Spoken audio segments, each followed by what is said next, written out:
How did I get involved in steampunk? Well, it was in the early 80s, I believe. I was hanging out with my dad watching TV, and an old 60s show came on syndication that he used to be into when he was a lot younger. It was called The Wild Wild West, and that was my introduction to steampunk.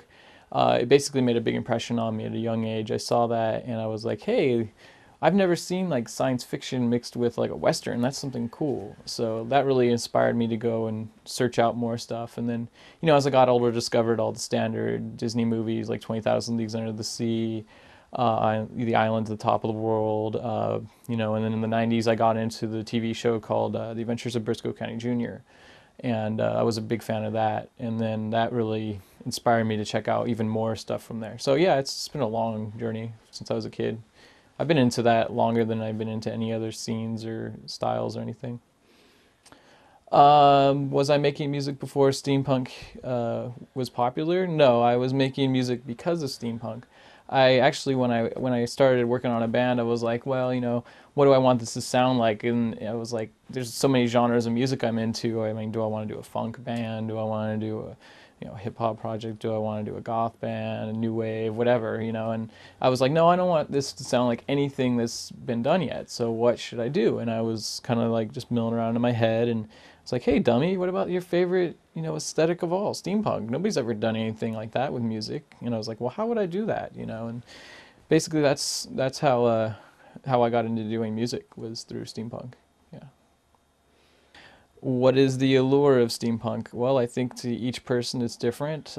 Like for me personally, I like the high adventure, Victorian science fiction combination kind of thing.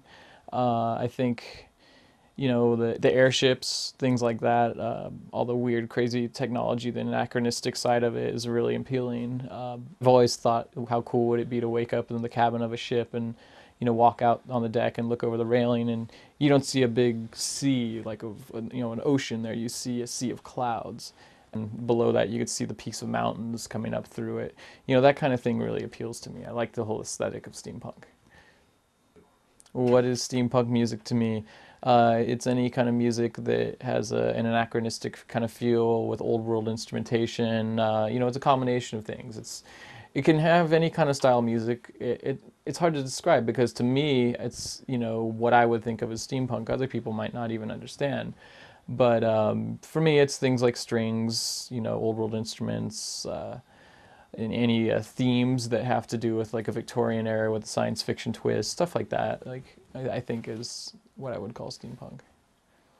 What makes a band steampunk? I think that depends on the person listening to the band. For me, it's bands that combine, their lyrics with, old world instrumentation, and the themes are about the Victorian era or science fiction, plots like that. Lots of string arrangements, accordions, harpsichords, theremin, just any kind of old instruments you don't really hear too often. Having kind of a scratchy production quality is nice too. It gives it a vintage feel. Yeah, I mean, that's kind of what I would think of as steampunk music. Why did I choose to use synthesizers? I didn't so much choose to use synthesizers as far as I didn't have any choice but to use synthesizers. I don't have an orchestra at my fingertips, and I don't have the budget for any, real instruments either. This was kind of a thing I just started doing for fun, just to entertain myself, and then more people found it interesting, so I try to bring it to a wider audience, and I've always done it out of my house on my laptop. It's pretty easy, and I don't have to deal with a band. I don't have to deal with schedules or, book practices or anything like that. So, yeah, it's that's why I use synthesizers.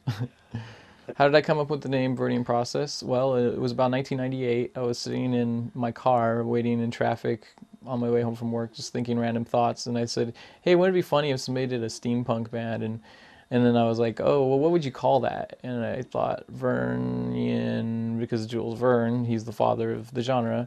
And I was like, oh, Vernian Process. Oh, I get it. It's like the process of making steampunk music. Hey, that's pretty clever. Maybe somebody should start a band and use that name. And that was like 5 years before I started working on music, so it was pretty funny. But yeah, that's how the name came about.